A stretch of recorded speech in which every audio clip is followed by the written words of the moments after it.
Pode ser.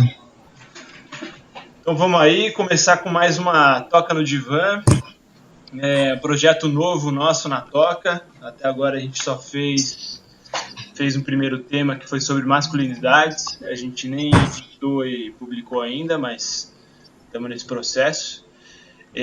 Vou apresentar aqui meus convidados daqui a pouco, só primeiro falar um pouco do que é esse projeto, esse novo espaço dentro do canal.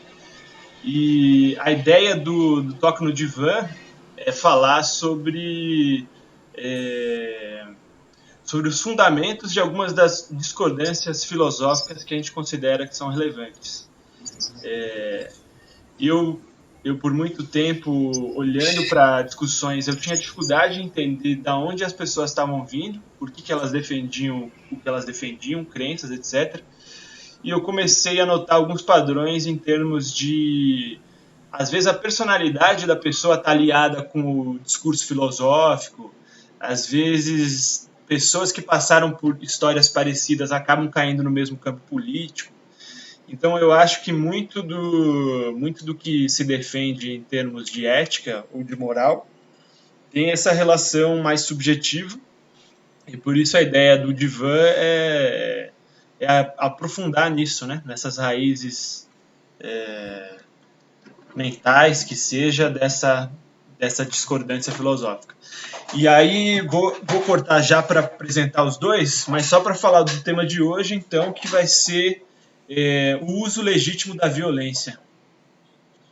E o uso legítimo enquanto opção mesmo, dada a existência de intolerância, né, que todos sabem que ela existe.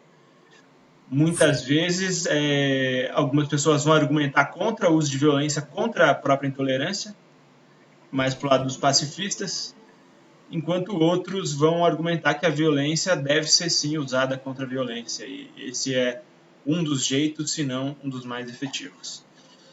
E aí vou primeiro então aqui para o nosso convidado Renan, famoso no canal, que vai primeiro dar um pouco do contexto, por que ele acha que essa discussão é relevante, e aí brevemente falar do seu posicionamento, e aos poucos a gente vai aprofundando aqui, a ideia é que seja um bate-papo bem formal mesmo.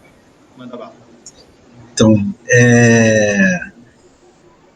acho que a discussão, quando a gente começou a conversar sobre isso, a gente ia botar o nome pode dar soco em fascista pode bater.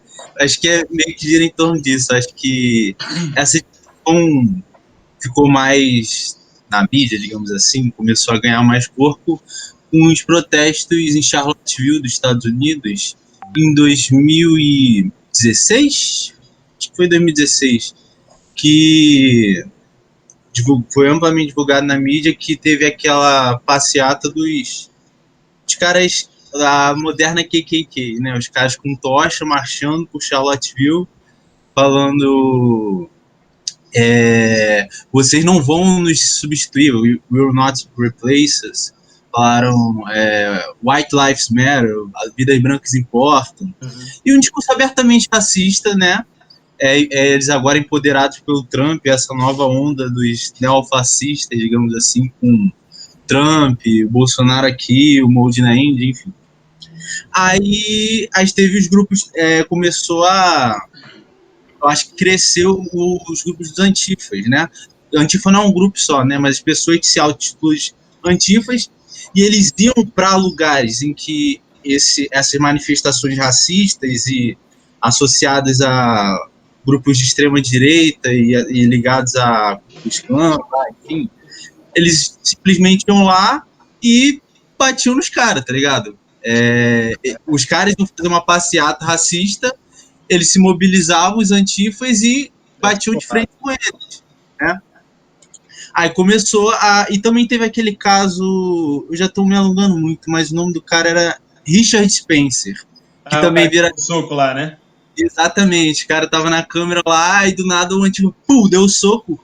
E o cara, ele era um nome importante do supremacista branco, ele tava estritamente... E depois que ele levou o soco, ele deu uma encolhida de novo pro buraco de onde ele veio, né? Aí começou, acho que, ganhar mais corpo essa discussão. E aí?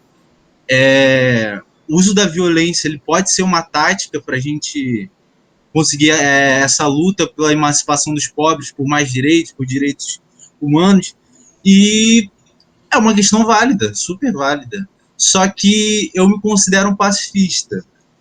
E também, eu não quero ficar no discurso moral de que, eu acho errado, então não pode. Mas Porque também eu acho errado.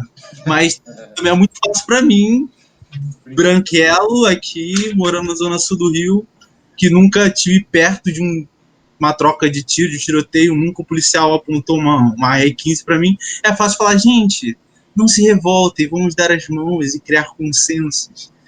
Mas eu acho que como tática, que já tô falando pra caralho, mas como tática, você usar a violência como instrumento de mudança política é problemático. Eu acho que a forma que eles têm que se mobilizar e se organizar na militância tem que ser pacífica justamente para eles conseguir os meios que a gente quer, que eu acho que o consenso é todo mundo quer uma emancipação da população oprimida, eles querem que os pobres tenham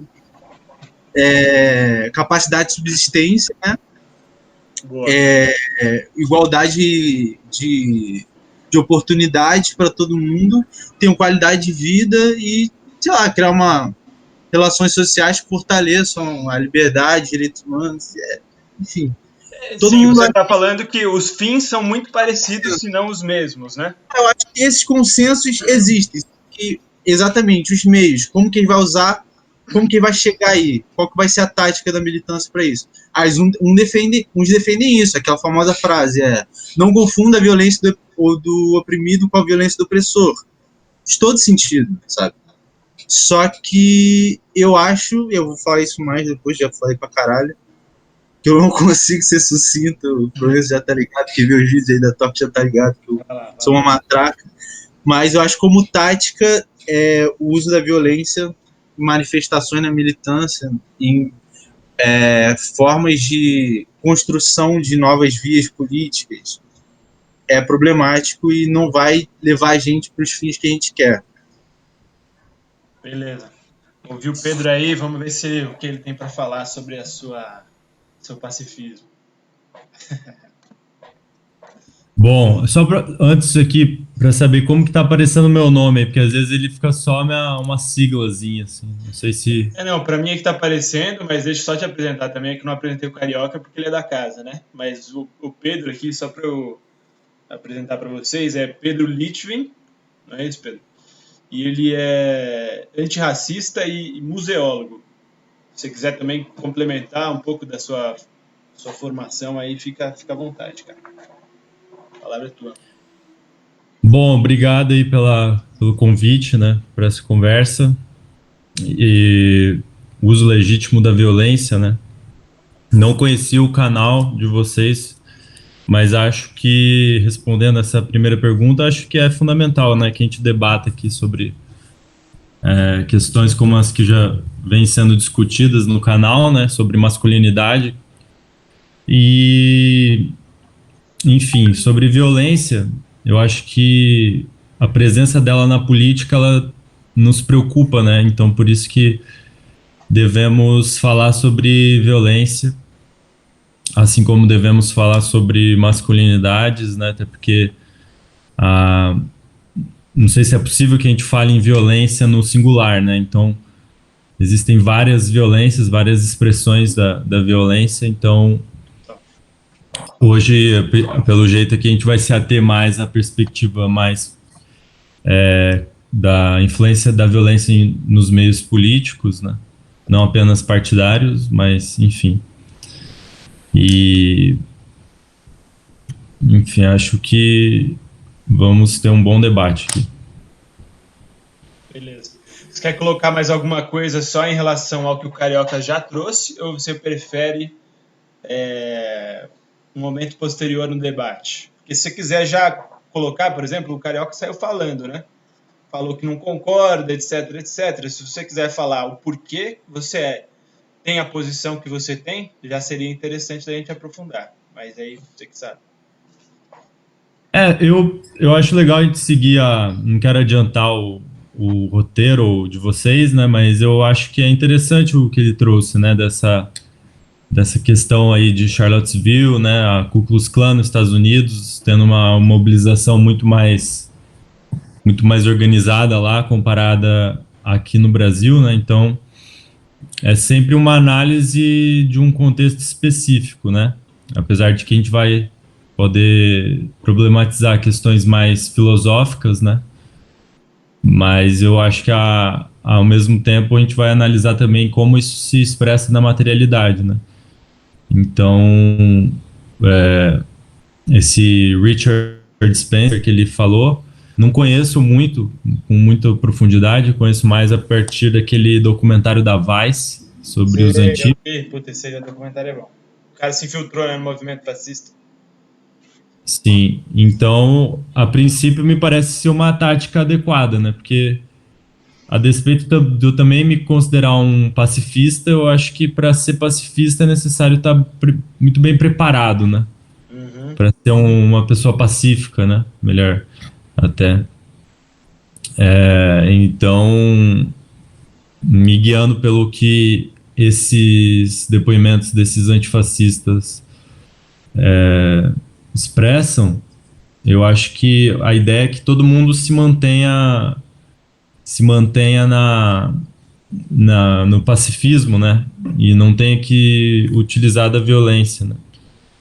Mas como como essa tática acaba sendo necessária, então é muito difícil a gente analisar daqui, né, num contexto completamente diferente, como que essas reações estão sendo organizadas nos Estados Unidos, por exemplo, ou em outros lugares aí, né, onde existem grupos fascistas mesmo, né, neofascistas, mais organizados, né.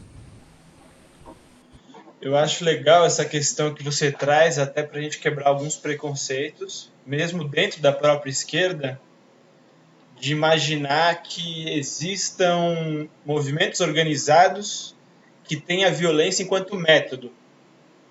Porque eu acho que muitas pessoas, inclusive eu mesmo, seja em frente a Black Bloc ou Antifas, acha que a ideia deles, quando vão, já é para gerar violência. Ou seja, como se a violência fosse planejada e premeditada. O que você traz é um pouco diferente, né? É super importante essa diferença, da violência como último recurso, mas que não é dispensada, caso necessária, certo? Eu diria. Eu li há muito tempo um texto do Benjamin, que acho que é a crítica da violência. Não, eu preciso retomar essa leitura, porque eu li numa fase muito imatura. O Walter, Mas. Oi? Walter Benjamin Walter Benjamin. e Walter. E Fala. ele está problematizando justamente essa questão, né, da violência em situações como meio, em situações como fim. Mas eu acho que no caso dos Antifa, se a gente for analisar assim, sem muita profundidade, aqui numa perspectiva mais informal, né? Eu diria que ela não é um valor, né? Que é um conceito que ele traz nesse texto, né? A violência ela não é um valor para esses grupos. Ela é um meio, né? Então, é o que você falou, de ser um método, né? Então, é mais ou menos por aí. Assim como isso pode ser analisado em outros contextos, como o brasileiro, né? Que dentro da situação mais recente aí com o Carrefour também, né? A Sim. gente não vê pessoas oprimidas destruindo o patrimônio privado dessas grandes empresas do nada, né? A gente vê sempre como o que o Renan falou da frase aí dessa diferença entre de violência e reação, né? Então, no caso do Carrefour, não vejo nem como violência, eu vejo como só uma reação, um ato político, né? Não, e até quando você fala de método, né, mesmo sendo um método às vezes usado, pelo jeito não é como se fosse o melhor método ou o método preferido. É realmente assim, é um dos caminhos que se encontra e que acontece muito mais como reação do que como estratégia, né? E aí eu queria entrar um pouco nessa parte da estratégia, vou voltar para o Carioca, porque ele falou um pouco dessa parte de não necessariamente fazer um julgamento moral, por mais que ele exista. Então, eu queria que ele diferenciasse entre 3 níveis. O primeiro deles aí, a questão mais ética, por que seria ou não Questão de prova, hein? Por que é errado ou não, independente do ponto de vista. Depois, do ponto de vista da estratégia, né? Por que seria ou não, ajudaria ou não o movimento a chegar nos seus fins. E aí, por último, falar um pouco da realidade prática, que o Carioca também já trouxe. É muito fácil falar daqui. Você também, Pedro, falando, cada contexto tem as suas particularidades. Então, acho que vale um pouco falar dessa prática e de como seria difícil, provavelmente, estando nessa situação, não usar da violência, né? Por mais que se fale e não usar, por mais que talvez até se tenha como estratégia não usar, a prática ela é violenta. E aí também falar um pouco sobre essa situação. Manda bala. Só para ver se eu entendi. Você quer que eu fale, na minha opinião, né, na minha ótica moral, por que eu acho errado usar violência, e depois falar como tática, e depois trazer para o empírico? Tipo, trazer para o empírico, isso aí, empiricão. Caraca. Daria ou não daria porrada? Ah, tá, entendi. Cara, a parte moral, eu acho que não sei se ela é menos construtiva, né, da nossa conversa, mas vamos falar até para quem tá ouvindo saber como funciona a minha cabeça. Cara, tipo, eu tenho vou falar uma frase super clichê, mas define meio que o jeito que eu penso. Brincadeira. Frase do crioulo do Ainda Há Tempo, as pessoas não são mais, elas só estão perdidas. Então, por mais que, sei lá, eu veja uma figura tão repulsiva, desprezível, como eu mostrei mais cedo um vídeo pro Proença, que são nas manifestações do cara do... Só pra se fuder. Então, as manifestações antigas que tiveram aqui no início da pandemia, acho que foi em maio, abril, enfim, faz uns 6 meses atrás, em São Paulo, né, Avenida Paulista, se não me engano. Aí teve as manifestações aqui no Brasil em decorrência à situação do George Floyd. Aí o movimento negro, várias pessoas com bandeira antifa foram, e obviamente foram os bolsominions também, com bandeira do Brasil e a bandeira da Ucrânia também. Aí um homem negro ficou meio que na parte onde estavam os bolsominions, e ele falou da bandeira que estava lá e que fez um breve discurso de 10 segundos a favor, contra o racismo e a favor da resistência do movimento negro, e ele ficou com o punho riste. Nisso, uma cena deplorável, tipo, veio os bolsominions e eles ficaram malucos, porque o cara falou que racismo é ruim e ficou com o punho riste na frente deles.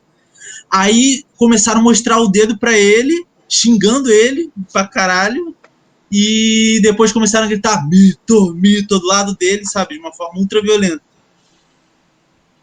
Essas pessoas... Dá muito nojo dessas pessoas, dá vontade de socar eles, dá. Mas, sei lá, eu ainda tenho essa perspectiva, eu acho que esse neofascismo, essas práticas neofascismo das pessoas, eu posso estar errado, mas eu tendo a ver com uma patologia, sabe? Acho que as pessoas, não querendo passar pano também, Tá passando. Pano rasga, né? Você pode passar pano rasga. Mas não é passar pano, tipo, tentar entender não é você perdoar. Mas eu ainda tenho uma empatia por eles, por mais desprezível que eles sejam. E sei lá, sabe? Eu acho que dependendo de você vivendo na família que ele viveu, tendo o mesmo contexto, talvez você pensasse também da mesma forma. E por mais que, sei lá, o diálogo seja muito difícil com esse povo, e por mais que dê vontade de dar soco numa situação dessas, aí pode botar o vídeo na descrição, né Prince? Eu não consigo, sabe? Tipo, essa é a minha perspectiva moral, né, que você falou.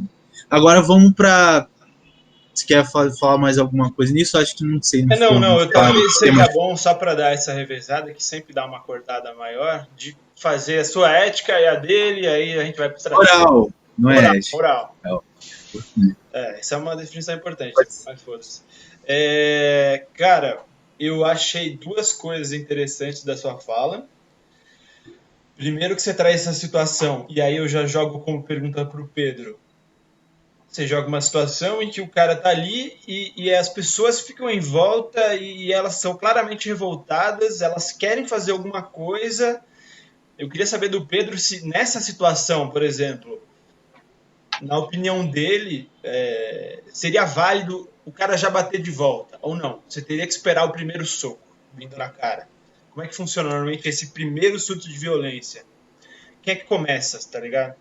Existe um começo por parte dos outros ou só a ameaça de violência em si já é o suficiente para dar esse começo de briga? Eu queria entender um pouco isso. E aí também, Pedro, se você puder dividir mais ou menos nessa mesma lógica que o Carioca, pensar assim, primeiro do ponto de vista moral, por que sim a violência ela pode ser usada, do ponto de vista estratégico, por que você acha que faz ou não faz sentido, e aí do ponto de vista prático, por que realmente acontece ou não acontece essa violência, e o que você pensa sobre isso. Pensando nessa situação do Carioca, de o cara tá lá no meio, vários bolsominions cercando ele, talvez comecem a empurrar, o que esse cara faz, tá ligado? Valeu.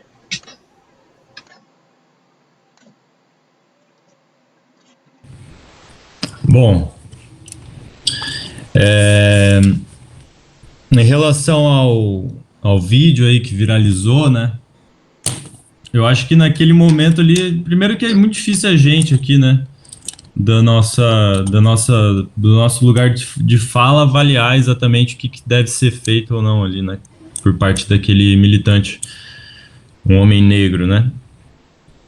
Eu acho que, pelo menos pelo que eu me lembro daquele vídeo, eu não vejo ali pelo menos ele não, que eu lembro, ele não bateu em ninguém, né? Ele não. E eu também não vejo ali nada muito específico para se partir para violência física, né? Especificamente ali. Mas eu tendo a pluralizar esse conceito de violência, né? Então, por exemplo, parto do princípio de que a gente está incessantemente, enquanto o Estado brasileiro, promovendo, reproduzindo a violência, né? Porque até o professor Nogueira fala, né? O que cria a classe, o conceito de classe, né, são dois outros conceitos, que é o de raça e de gênero, né? No contexto brasileiro, principalmente. Então a gente vê que você ser uma mulher negra, por exemplo, no Brasil, geralmente você vai estar impelida a estar numa classe social específica não favorável, né? Então, eu acho que a gente tem que partir, né, desse fato de que o nosso racismo é bastante sofisticado no Brasil. Ele parte ainda de uma ideia de democracia racial, né, uma falácia dali do começo desse nosso século. Então, toda essa violência ela pode vir a gerar mais violência, né? Mas como a gente sabe que todo dia morrem muitos jovens negros no Brasil, né? Qualquer perspectiva de reação a essa estrutura, né, racista, ela, ao meu ver, assim, ela não é dificilmente enquadrada como uma violência, né? Mas sim sempre como uma reação. Então, como a gente tem a nossa ética e a nossa estética, elas se baseiam, se consubstanciam a partir do racismo estrutural, né? É difícil a gente julgar moralmente como que as pessoas, né, que não compõem a branquitude a qual a gente compõe, né, ou a cisnormatividade, enfim, né, que a gente está, querendo ou não, somos 3 homens héteros, brancos, debatendo, né? Então a gente não, é difícil assim, né, dizer e fazer algum julgamento, né? Mas a gente pode se questionar mais, né, sobre as violências que a gente acaba reproduzindo, né? Tanto como, por exemplo, em episódios mais óbvios aí do Mourão dizendo que não existe racismo no Brasil, e sim só nos Estados Unidos, recentemente, como coisas... então, assim, eu diria que isso é um racismo mais sofisticado, né?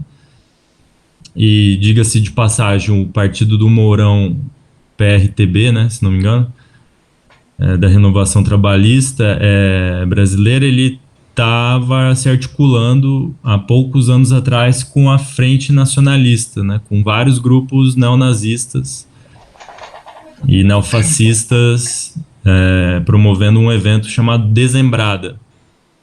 Então a gente vê que ele é sofisticado no sentido de aparentemente sutil, mas nem tanto, né?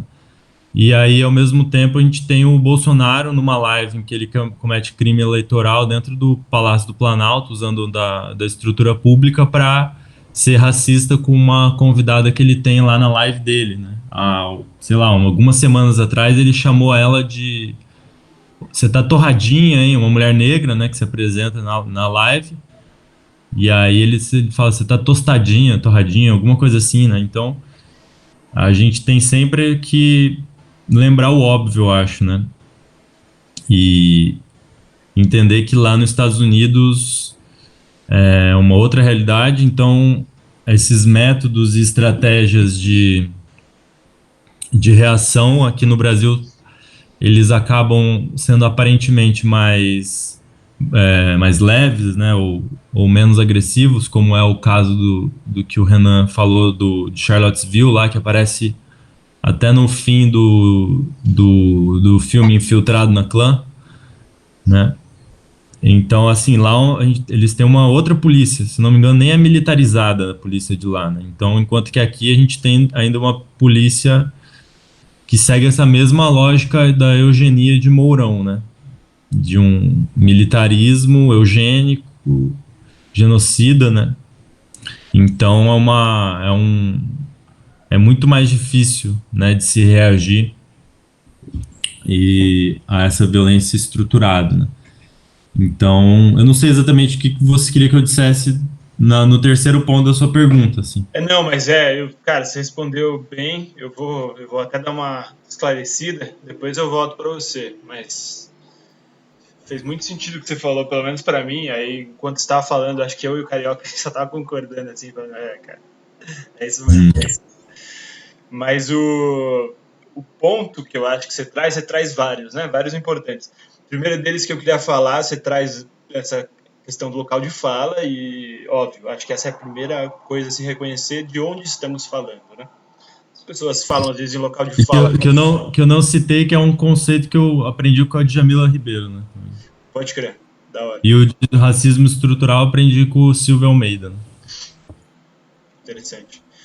Isso depois também a gente pode ir até indicando pra galera, né? Dependendo como a gente for pegando as fontes e tal.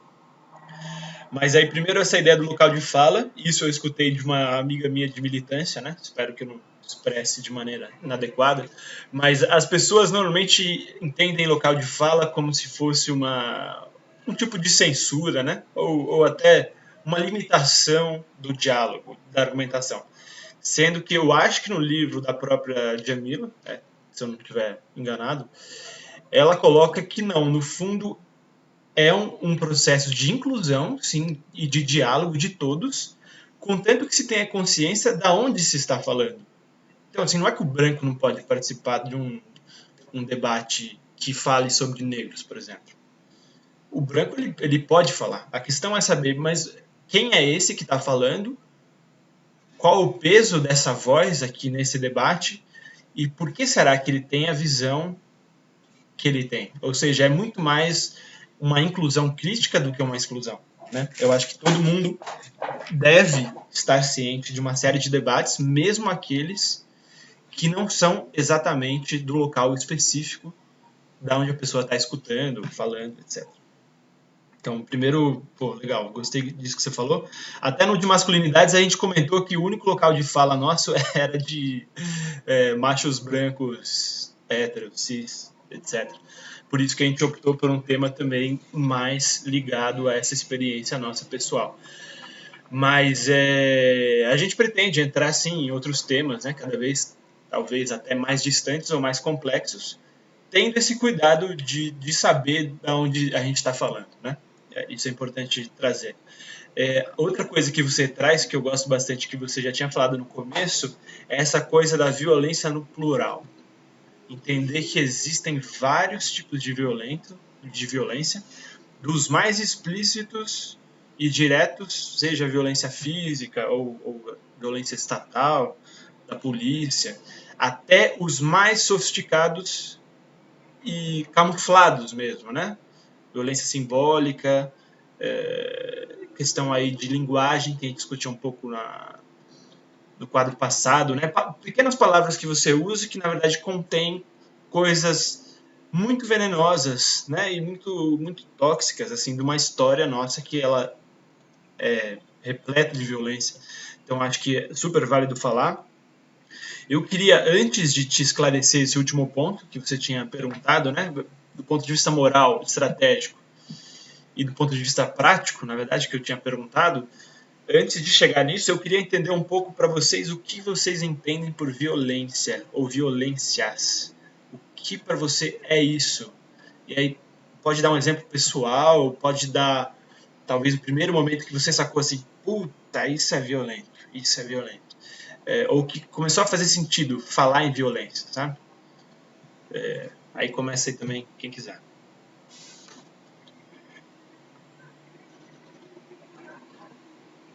Querendo parou aí, Pepe.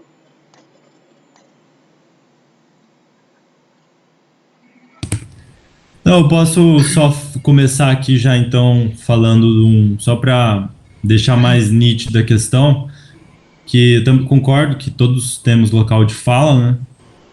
Mas em relação a avaliar aquele caso específico do rapaz lá falando com o pessoal de extrema direita na Avenida Paulista, se não me engano, né? Eu não, dentro do meu local de fala, eu não tenho muito o que contribuir, ao meu ver, assim, eu não consigo apenas concordar que, enfim, né, que qualquer reação ali seria mais do que legítima, hein, se ele reagisse, né, em relação àquela violência simbólica que ele foi submetido também, né. Essa noção de que às vezes é difícil se colocar no lugar do outro, se o outro tem uma realidade que é completamente diferente da nossa, né? Acho que você traz um pouco disso. Porque eu posso dizer, não, se me oprimissem daquela forma ali, como ocorre no vídeo, eu provavelmente daria um soco na cara daquele cara. Não acho que não é por aí, assim, né? Eu acho que é mais de a gente entender essa dentro de um pluralismo e de uma estrutura, né? Então, para mim, a violência ela é sempre um oportunismo de você se utilizar da sua condição material, simbólica, étnica, da sua sexualidade, enfim, qualquer outra, para exercer poder em relação a outra pessoa, né? De uma forma que você acaba sendo, como que eu posso dizer, privilegiado, né, em relação a qualquer questão que seja, assim. A princípio, eu acho que é o que me vem à mente, assim, né, para uma definição da violência. É difícil definir, né, cara? Violência, bem filosófico, mas, cara, conceito, né? Dentro daquele negócio, em vez de definir, tentar conceituar. Cara, eu acho que quando você imprime sobre outros uma forma de opressão, sabe? Você agride a pessoa e pode ser tanto verbal, pode ser tanto física mesmo, econômica, política. Você tira do outro as potencialidades dele, que estavam imanentes a ele, e você reduz eles por meio da violência, como o Pedro falou, por meio do poder, né? E eu concordei com tudo que o Pedro falou, cada vírgula que ele falou. Eu só não cheguei a falar ainda da tática, porque eu acho que o uso da violência como tática De mandar. não dá certo, mas isso daí tinha perguntado alguma outra coisa além de falar o que acha da violência? Não, a definição, e aí a gente volta para essa discussão de ética, tática e prática. Fala aí. Podem ter outras categorizações, assim, eu acho que não dá para você definir um bloquinho certinho que é violência, não sei. E só para deixar muito claro, eu sou contra a violência contra outras pessoas. Eu não acho que, por exemplo, numa manifestação, alguém quebrar a janela de um banco seja um ato terrorista, como querem vender. E isso tá um pouco... Já quebrou coisa do banco? Ah, cara. Se tivesse feito, você não falaria, né? O Pedro me jogou essa no começo e falou assim, cara, mas se eu tivesse feito, tá ligado que eu não te contaria. Eu falei, claro. Mas, tipo, eu entendo quem se revolte também, sei lá, queira tacar pedra em policial, que a gente não tá na pele dos outros, né? Exercer empatia também é um pouco isso, você se vê nos olhos dos outros. E não dá pra gente julgar daqui, nosso lugar de fala privilegiado, né? O que grupos oprimidos fazem, né, com o uso da violência, por exemplo. Porque, pô, quando você tá lá, por exemplo, no meio da manifestação, os caras, você tá lá pacificamente manifestando e do nada, sem ninguém ter começado nenhum tumulto nem nada, vem um gás lacrimogêneo na tua cara e começa uma alvejada de bala de borracha. Mano, você viu toda a sua racionalidade, esse negócio, não, veja bem e tal, ele vira ódio, sabe? E eu acho também que a gente não pode ficar só nesse, não, você tem que ser racional e tal. Não tem problema você sentir emoções, sabe? Você vê toda essa repressão desse sistema escroto que a gente vive, você vai sentir ira. E é esperado se você realmente olhar para a situação que tá, sei lá, você vê as favelas, agora o governo Witzel, a taxa de mortalidade, os homicídios pela polícia aumentou exponencialmente nos últimos 2 anos. A ira, cara, se você tem, sei lá, um mínimo de compaixão, um mínimo de empatia, vai vir. Só que a parada é você, eu acho, né? Aí já é a minha opinião. Você não transforma essa ira em ódio. A ira é um sentimento que você pode usar meio como matéria-prima para construir coisas. É um discurso muito tosco, né? Muito bonitinho. Vamos dar a mãos e cantar com baiá, mas é tipo isso que eu vejo. O ódio, ele é destrutivo. E aí eu queria falar um pouco da tática, até porque tá acabando o tempo, mas vocês querem fazer algum adendo nisso que eu falei até agora? Olha, a gente daqui a pouco entra nessas considerações finais, mas acho que a gente ainda tem aí uns 10 minutinhos para falar em cima disso. Eu só queria trazer um pouco a coisa da violência simbólica, né? Porque você traz essa questão da ira. Uma coisa é o que você está sentindo, a outra coisa é como você expressa isso, né? E aí você até fala que talvez seja meio inocente, meio ingênuo, mas eu tento concordar com essa visão assim de que dá para ser otimista em relação a como você usa os sentimentos, por mais que seja difícil, tá ligado? E aí, de novo, a gente não consegue falar sobre quem realmente está no meio do sentimento, assim, que nem é muito difícil a gente fazer autoavaliação quando a gente está no meio do olho do furacão, né? Sei lá, você está passando por um negócio, crise, sei lá, no trabalho, crise no relacionamento. As pessoas vão falar de fora, vão falar assim, cara, você está vendo coisa errada, se liga. É muito difícil você perceber tendo na situação, isso eu acho que é uma coisa. A outra coisa é isso da violência simbólica mesmo, né? Essa violência mais silenciosa. E aí, antes de passar para você retomar e finalizar essa parte da tática, para a gente ir para os momentos finais, eu só queria trazer um exemplo que o meu professor deu, cara, que eu acho que fez muita diferença assim, na maneira como eu olho para o mundo.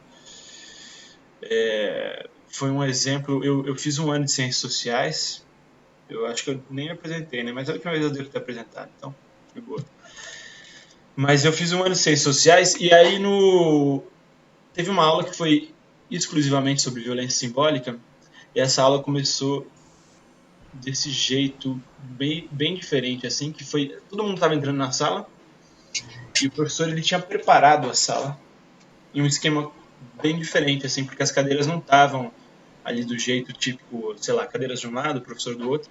Ele tinha feito uma roda com várias cadeiras, todas mirando para o centro, tipo roda viva, assim. E aí no centro tinha uma outra cadeira colocada vazia. E aí ele estava sentado em um dos extremos, tal. Ele sentou, não falou nada. O pessoal foi entrando, sentando.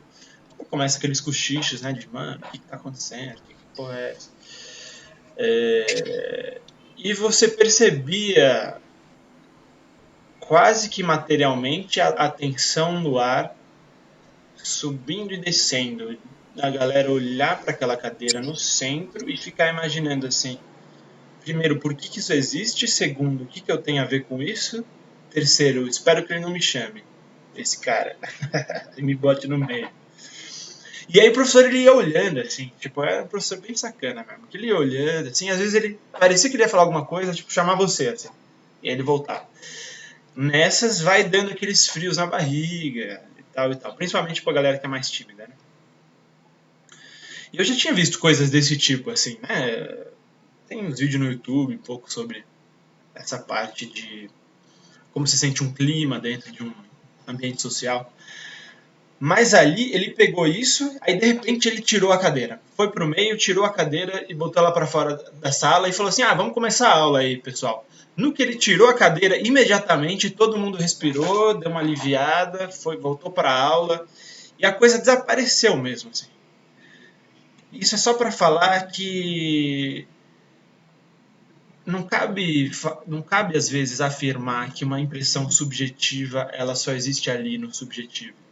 Eu acho que tem uma dimensão ali da interação entre as pessoas que faz com que aquela realidade ela seja praticamente tão concreta quanto a própria cadeira. Então, isso é uma coisa. E aí depois ele deu um outro exemplo que, na verdade, para mim foi mais pesado ainda, porque ele só estava usando isso como coisa mais ilustrativa.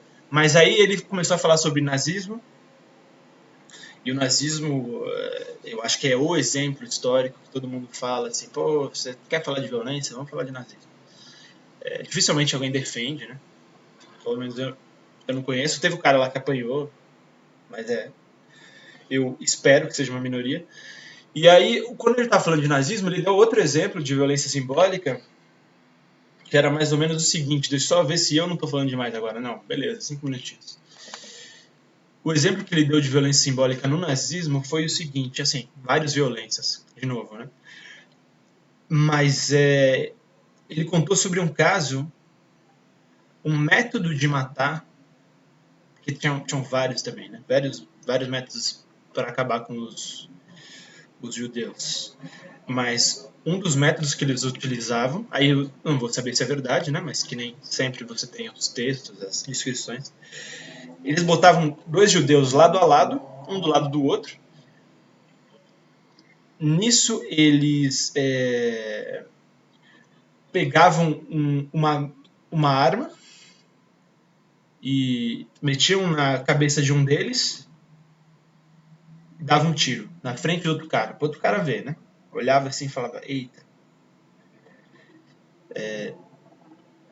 Nisso eles pegavam e aí vendavam esse cara, o cara que sobreviveu, e faziam exatamente o mesmo movimento que o cara viu sendo feito com o outro, então tipo, pegar a arma e ir empurrando não sei o que para no final dar o tiro, e começavam a fazer com ele. Nessas o cara desmaiava e às vezes até tinha um infarto, alguma coisa do tipo. Não sei dizer se chegava a morrer, né? O texto às vezes até pode dar uma forçada de barra nesse sentido do evento em si, né? Mas assim, alguma coisa nele morria. O texto queria expressar isso, de tipo, o cara viu alguém morrendo e alguém replicou isso na frente dele com a mesma força. E na cabeça dele, ele estava morrendo. Porque ele tinha certeza que ele ia morrer. E aí, esse grau, porque os dois, quando comentaram de violência, né, o Pedro e o Renan, eu gostei que vocês concordaram nessa dimensão do poder e de redução do outro. Eu acho que se você pega essa situação, pô, o cara tá ali, ele tá literalmente nas mãos do outro cara. Ele é completamente impotente, ele sabe que vai morrer, tem certeza que vai morrer, e o cara pega e faz isso. E ele não tá vendo. E o impacto é gigantesco, né? Destrói o cara por dentro, por fora, etc. E tudo isso só para falar assim, beleza, violência tem várias, violência simbólica às vezes é tão ou mais pesada do que a violência física.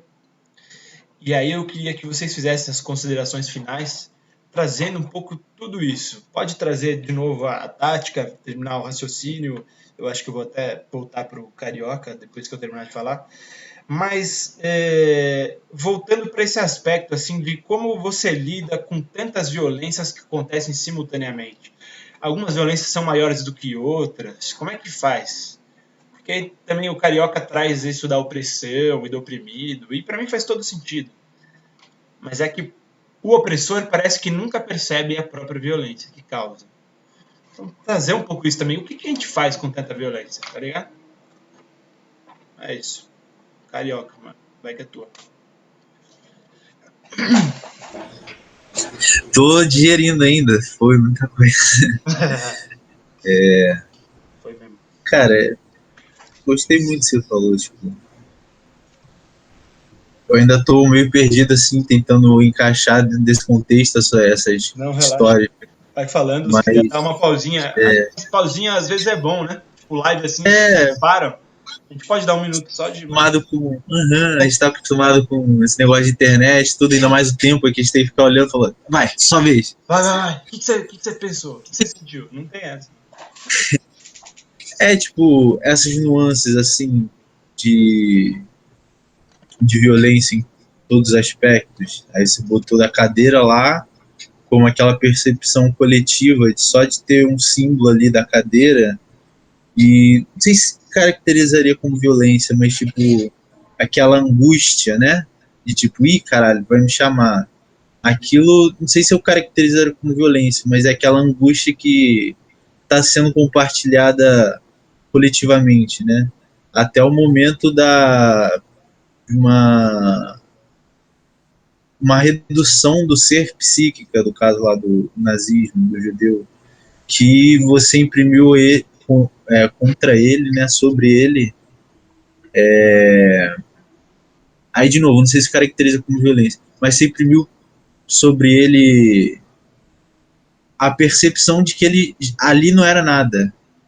E o corpo respondeu, sabe? E tanto desse coletivo quanto o corpo responder, aí tanto daquele, como eu falei, de ira quanto indignação, você cria movimentos até políticos dentro disso. Hoje mesmo na aula o meu professor está falando que lá, acho que era no início dos anos 2000, talvez anos 80, 90, que as barcas aqui do Rio, de Niterói até o Rio de Janeiro, tem umas barcas, né? Tem a ponte, mas como é muito engarrafado, às vezes o pessoal vai de barco. Na época a barca era muito ruim e cara. Aí ele falou que estava um dia nas barcas, aquele pessoal tudo amontoado, sabe? Como que é transporte público, né? Aí, do nada, o cara gritou, eu tô detestando essa porra, não sei o quê. Tipo, ele teve um momento que o corpo gritou. E aquele ato dele virou, tipo, uma ira coletiva.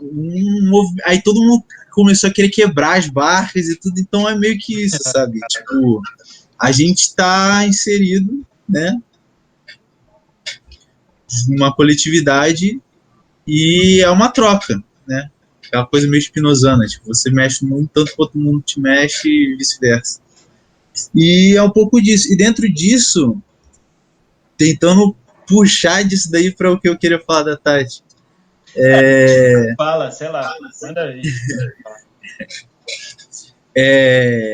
Essa ânsia, né, de querer mudar a situação que você vive por meio da política, por meio de protestos, por meio de manifestações, de forma desorganizada, essa ira provavelmente ela vai se materializar no ódio e na vontade de destruir o que você acha que é o inimigo. Ao invés de você pensar que o problema é no capitalismo que tá foda, nessa política neoliberal de redução dos direitos e da percepção de que a segurança pública se resolve entrando no morro e metendo bala mesmo, você em vez de pensar na mudanças estruturais, institucionais e de relações de produção e relações sociais, você personifica, né, o problema. Você fala, o problema é o Damião ali, o policial que tá com a bala de borracha na minha frente. O problema é aí do outro lado, né? O problema é do vagabundo aí, traficante, tem que matar que vai acabar isso. A gente personifica os problemas. E eu acho que um pouco do ovo da serpente tá aí, digamos assim. Mas vamos lá, o Fala de Tática, que já tá dando 2 horas e o Pedro tá muito tempo sem falar também, coitado. Só tá ouvindo. Vou tentar resumir muito rapidamente. Vamos pensar, por exemplo, essa população tá na merda, oprimida, situação de vida deplorável, pega o exemplo das favelas, ou morte da população negra por parte da opressão do Estado. Só no Itzel, pelo menos 8, 9 crianças morreram no passado pelas mãos da polícia. Obviamente, crianças pretas da favela. Aí eles querem fazer uma manifestação e começam a empregar o uso da violência, ou tipo, percebe que vai ter uma manifestação de grupos abertamente racistas, xenofóbicos, enfim, e acham que tem que ir lá e bater neles mesmo para fazer um pouco aquele raciocínio do Spencer lá, que a gente, usando a violência como prevenção, a gente vai se proteger. Essa é uma tática e eu acho válido você pensar nela como uma tática de mudança da situação. Só que, na minha avaliação, eu posso estar sendo ingênuo, né? Sempre. Mas eu acho que ela não dá certo. Por quê? Usar o uso da violência como tática, primeiro de tudo, você não vai... Eu acho que a gente olha para movimentos revolucionários do passado e tal, e a gente se inspira nele, na Revolução Russa, enfim, teatro. Mas, cara, a gente vive uma realidade hoje, mano, que não tem como bater de frente com a força bélica do Estado, mano. A tecnologia chegou a um ponto que se o Estado, né, a força militar, quiser acabar com qualquer grupo insurgente, eles vão acabar, mano. Eles têm helicóptero, eles têm, tipo... Como força bélica, sabe? Tipo, um movimento revolucionário pegando em armas, eu acho que não tem... Na atualidade, não tem como a gente bater de frente, sabe? Não tem como você pensar em qualquer perspectiva revolucionária, de destruição do capitalismo, enfim, com guerrilha. Porque não tem como, sabe? Se, no pior de casos, eles estiverem começando a ganhar, eles importam um drone dos Estados Unidos e acabou, sabe? Eu acho que é meio que isso. Aí também, a gente... Eu acho que... Um minuto. Fala aí. Tá, vamos lá. A forma de você, por exemplo, mas tá o grupo lá dos fascistas que a gente faz. Eu acho que se, sei lá, tem uma manifestação com... Porque aqui é meio tosco, eles são meio descoordenados. Sei lá, o grupo dos 300 lá em Brasília. Vem sair batendo ali. Cara, se colar 3.000 pessoas num protesto antirracista, você não vai precisar bater neles, tá ligado? Mas aí você tem que mobilizar as pessoas, né, a favor daqueles consensos que eu já falei antes, né, de emancipação da situação dos oprimidos, blá blá blá. Estou sem tempo aqui. Não, mas então você tem que mobilizar as pessoas. E fora de quem está nos movimentos e de algumas redes sociais, né, que mostram a situação do protesto, onde que a maioria das pessoas, né, ainda nesse raciocínio de angariar pessoas para esse movimento, onde que elas ficam sabendo o que aconteceu nos protestos? Pela mídia tradicional, pela TV, pelo rádio. E o formato jornalístico... Falei, Prince. Não, que aí a mídia, eu acho que é isso que você vai falar, né? Vai pegar bem os casos de violência e vai generalizar falando como se fosse um movimento como um todo. Pela própria formato, né? Jornalístico. Você precisa de o quê? Você precisa mostrar uma imagem, porque ficar lá uma imagem do pessoal só andando assim, ou gritando, algumas coisinhas, não vai dar audiência, né? Tipo, vai ser impactante, uma imagem impactante. Então você tem que pegar o clímax do protesto. E se, por exemplo, tiveram, sei lá, 10 mil pessoas, 100 mil pessoas no protesto e teve uns caras quebrando uma vitrine, uma briga, eles vão mostrar isso, sabe? E aí, vão mostrar esse em uma clima. instância, vira uma guerra de marketing, né? Tipo, o que as pessoas acreditam, o que elas estão vendo. E aí, cara, aí vamos ouvir também a visão do Pedro sobre tudo isso. E, Pedro, Tá, como você só quiser. vou concluir, então. Porque, tipo, essas manifestações são desarticuladas. E eles precisam de, tipo, uma informação rápida. Então, de onde eles vão pedir a informação? Provavelmente um policial do chefe da polícia, que ele vai falar, tinha tantas pessoas no protesto, aconteceu isso, isso e isso. E normalmente vai sair da boca dele, que eles vão entrevistar, uma perspectiva do que são terroristas. E é esse o ponto também, você usa da violência, você vai estar legitimando uma maior atuação militar das polícias, sabe? Tipo, se o cara ele usa da violência, usa coquetel molotov, por exemplo, você meio que vai estar legitimando os policiais a deixarem de armas de borracha, talvez, sabe? Ou serem mais opressivos. Fechou. E a taxar vocês de terroristas, e isso, para mim, a gente tem que angariar gente, e para fazer isso, acho que a tática melhor é sendo pacífico, sabe? Movimento pacifista. Beleza.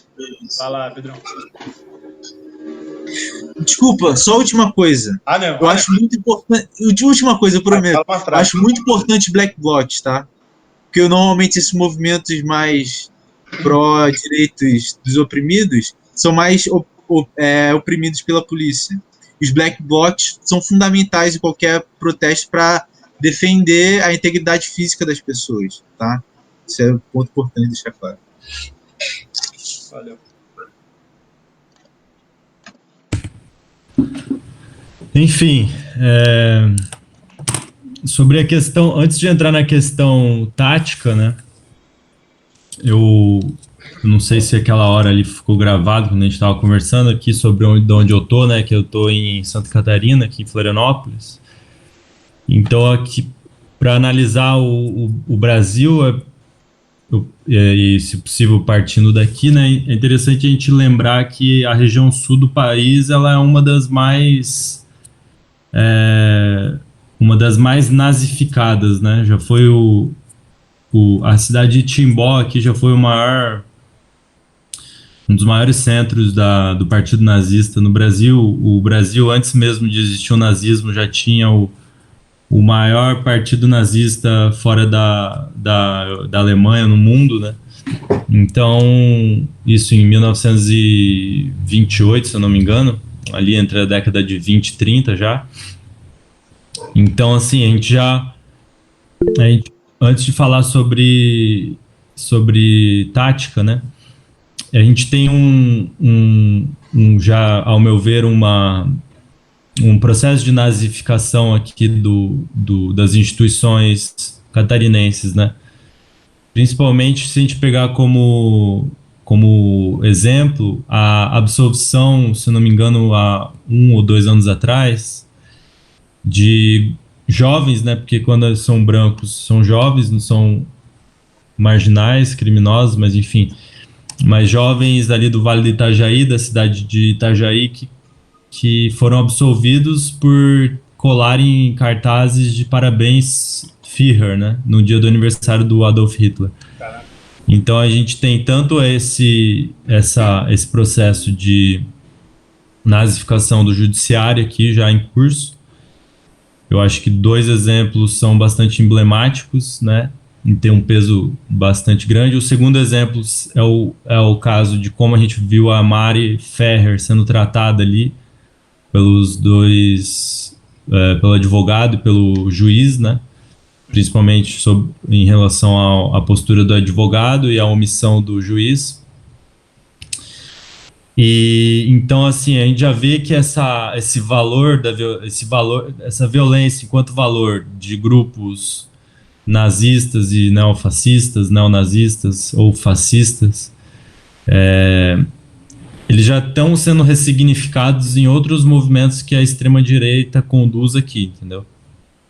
No nosso país. Tanto é que a gente tem a parlamentar Marielle Franco sendo assassinada daquela forma brutal. Então, a gente ainda não conseguiu nem pensar na primeira tática republicana, né, de garantia da disputa política de maneira equânime, né? Porque ainda temos uma representatividade completamente branca, né? E hegemônica, de forma geral, né? Então, eu acho que é preciso a gente discutir várias outras coisas antes de problematizar táticas de movimentos independentes, assim, né?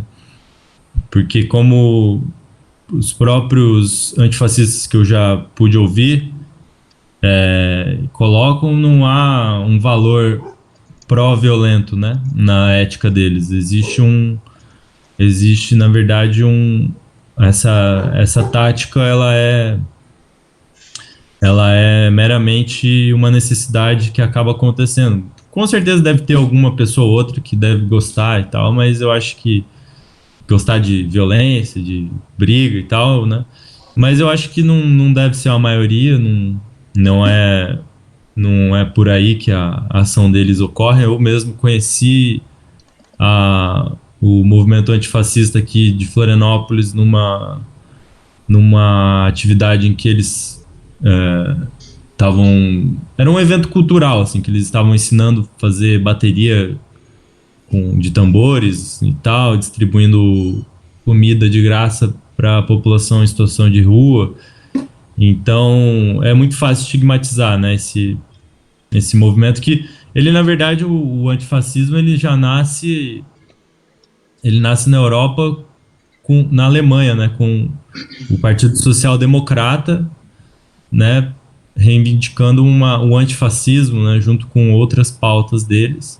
E também em Varsóvia, quando da organização dos levantes lá contra o nazismo, né, a ocupação nazista e a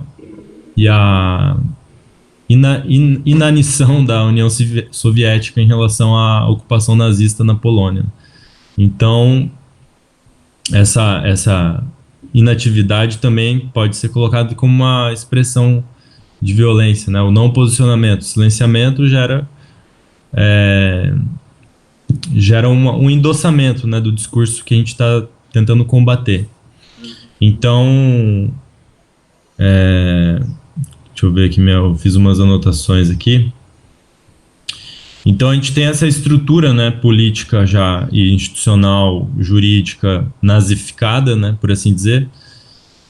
A gente tem que tomar cuidado, eu sei, com os termos nazista, fascista, né? A gente sabe que no Brasil, pelo menos o fascismo, o que há de mais próximo do fascismo, dentro do ponto de vista teórico, é o integralismo, né? Não passa disso. Então a gente vê que, na verdade, são proto-fascismos, proto-neonazifascismo, mas, enfim, né? É o modo de dizer, assim, né, que a gente coloca, para ficar mais fácil o diálogo, porque o modus operandi é o mesmo, mas não tem um embasamento sofisticado como esses caras aí desenvolveram nos séculos passados, né, na teoria mesmo. Então, eu acho que não é o caso de bater no tio do churrasco, que faz a piada racista, mas se colocar ali como alguém que incomoda, né? Então, por isso que eu acho que a luta antifascista, né, do Brasil, ela é muito limitada, né? Ela tem um protagonismo branco, né? Então, pelo menos as que eu pude ver, assim, até hoje, são um protagonismo branco, né? Eu acho que ela tem o seu valor, mas eu prefiro pautar a questão a partir de um ponto de vista da branquitude crítica, né? Como autoras como a professora Lia Weiner-Schuckmann, né? Eu acho que ela coloca muito bem aí essa questão da branquitude, né? Das branquitudes, né? E teve uma hora ali que eu achei interessante, que Felipe falou sobre a questão do nazismo, né, e da violência simbólica, né? E o Benjamin, ele num texto chamado Experiência e Pobreza, ele fala, né, desse silenciamento que ocorre diante de violências, né, porque os soldados que vinham da Primeira Guerra Mundial acabavam ficando sem conseguir narrar as suas vivências nesses campos de batalha. Então, eu acho que isso pode acontecer de outras formas. Então, talvez a coisa esteja muito pior e a gente que não consegue ver daqui, porque quem está sendo violentado talvez nem está conseguindo narrar. Então, eu acho que é mais um momento em que a branquitude que se diz crítica deve agenciar seus privilégios, seus poderes, né, para combater a violência, talvez até sendo violento dentro do ponto de vista tático, pedagógico, simbólico, enfim, né, porque causa dor, né. Tem um professor meu que sempre diz, a vacina é uma violência, se você parar para pensar, né.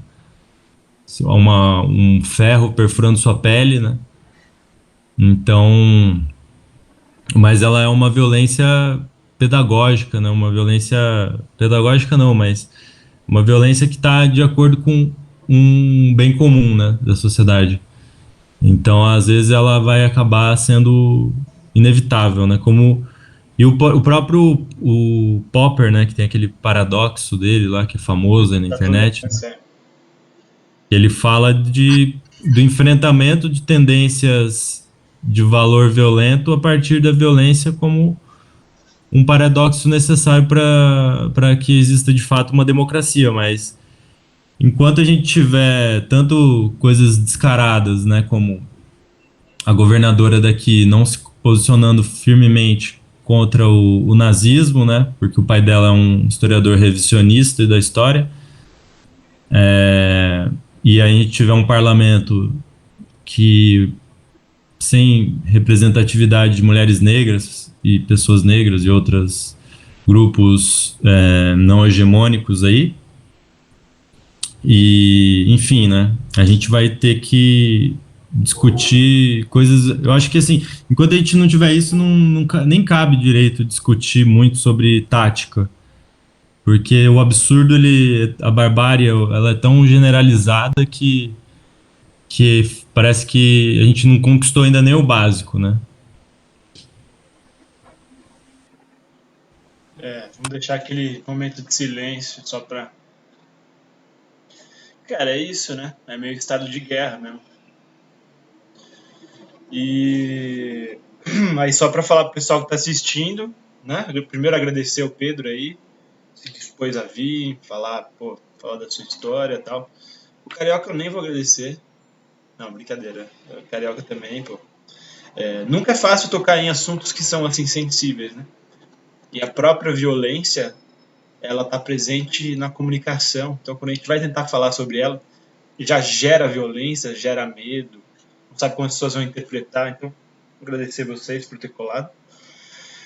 E falar que a gente pretende fazer mais tocas em cima dessa temática da violência. Porque, no fundo, mais tocas no divã, né? E outras tocas também. Porque, no fundo, a ideia do divã é isso, ser um espaço em que se possa expressar coisas difíceis, falar sobre essas violências, e um pouco mais a fundo nisso. E aí, em outras semanas, daria para entrar, né? Racismo estrutural, a questão da homofobia. Eu pretendo falar de novo sobre masculinidades. E aí a gente vê, porque eu tenho alguns temas em mente, mas eu quero jogar para o pessoal também, poder opinar. Mas eu gostei bastante dessa sua frase final, eu acho que dá para acabar com ela. Essa ideia de que a vacina ela é violência e de que a gente não tem nem o mínimo hoje. Como é que você vai falar em parar para pensar em uma tática, né? Valeu, um abraço aí e é nóis. Valeu, galera, abraço aí, obrigado aí pela conversa. Tamo junto. Tamo junto, tamo junto. E ele